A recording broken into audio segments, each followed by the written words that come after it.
Hi, I'm Niklas Goeke, and you're watching 7 Minutes of Wisdom.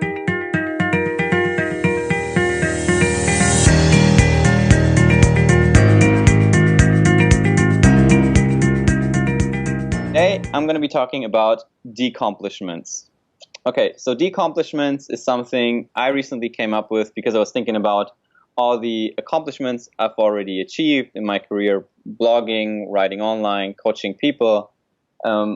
But then I thought, well, there might have been some things that have actually set me back in my path to where I want to go, to where I want to take this, a sustainable online business, that is. And I thought, are there things that are actually hurtful to, if you want to build an online business and if you want to do it in a sustainable way where you basically get paid to do what you love, are there things that set you back? And I thought of some things that I've done where I've probably done it because I thought it was either easy traffic, easy conversation, easy email subscribers, easy. So it always came down to things that I did because I thought they would get me to my goal in a faster way or in an easier way. And then I thought, yeah, these things, if I had to find a name for these things, I would probably call them decomplishments.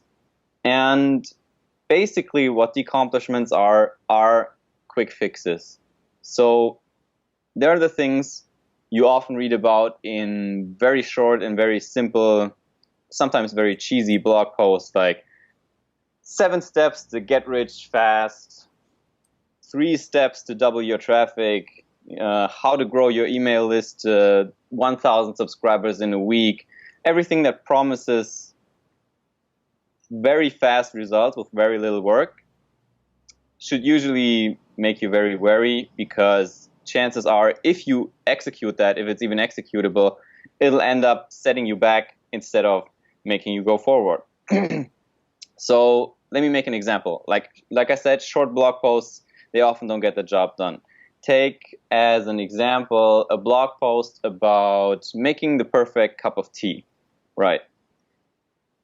If I want to blog about tea and if I want to share about that topic and if I want to tell people how to make the perfect cup of tea, I could write 10 blog posts with are all 3 steps to brewing the perfect tea, 3 kinds of tea you can easily brew perfectly, my 3 favorite kinds of tea that are very easy to make, and all of those sorts of things. Make very little blog posts, very little effort, put a lot of these out. But in the end, people wouldn't get a proper answer to their question because they'd have to somehow piece it together from all these little pieces. Maybe not everything that needs to be in there is even there. So instead, and what I end up with is a series of blog posts that people might share for a little bit, but then lose interest in. I'm not seen as an authority on tea. People don't come back to my site. People don't want to subscribe. People think I'm just trying to get their email address maybe because I'm just writing, these short things and not really answering the question. And that sets me back.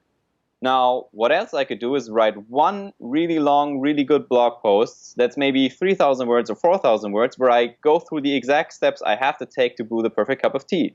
From the kind of tea I select that hands itself to it, to how to handle the tea, how to sort of prepare the tea itself, what kind of tools I use for that, the process of going through that.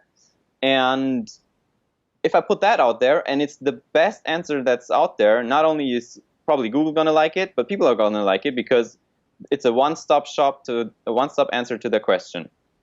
And that is an actual accomplishment because it makes me seen as an authority in the tea space. People actually have an answer to their question, like someone really put in the work to help them answer the question. And that's what they're going to appreciate. And then, for example, if I'm collecting email addresses, they'll be happy to share that with me, to stay in touch and tell them more about tea. Now, the dangerous thing about accomplishments versus decomplishments is that because decomplishments are often easy and very quick fixes, you can do them, they look easy, they feel easy when you do them, is that your barrier to do something that ends up being a decomplishment is a lot lower than the entry barrier to do work like the long tea post because, well, it's hard and it takes a long time to do. So what happens over time, if you accumulate more and more decomplishments in your life, and if decomplishments are the way you take to try wherever you want to go, is that your perceived level of success goes up because you're doing a lot and you're putting out a lot of stuff, but it's actually stuff that sets you back. So the only person that thinks you're getting more successful is you. On the other hand, the meaningfulness of your work drops sharply because the more crappy content, for example, you put out, the less meaningful your entire body of work gets. And that's exactly the opposite of what you want to do. So instead, what I want to encourage you to do is think a lot before you produce something. And if you produce something, make it worth people's while. So whether you're a blogger or a podcaster or a speaker or whatever form your work takes, rather take time, be slow, don't rush things, and definitely don't try to take any shortcuts, because the price of decomplishments is a severe one in the long run. It makes you feel successful in the beginning, but it makes your work meaningless over time, and it's really not a sustainable way to create a career with work you really like. And that's what I think on decomplishments versus accomplishments.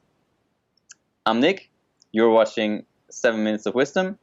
And if you like the video, give it a thumbs up, share, comment, let me know your thoughts on accomplishments versus decomplishments. What are some things that you think you've done in your life that may have been decomplishments that at the time you thought were accomplishments? And I really hope we can talk more about this. Catch you soon. Have a great one.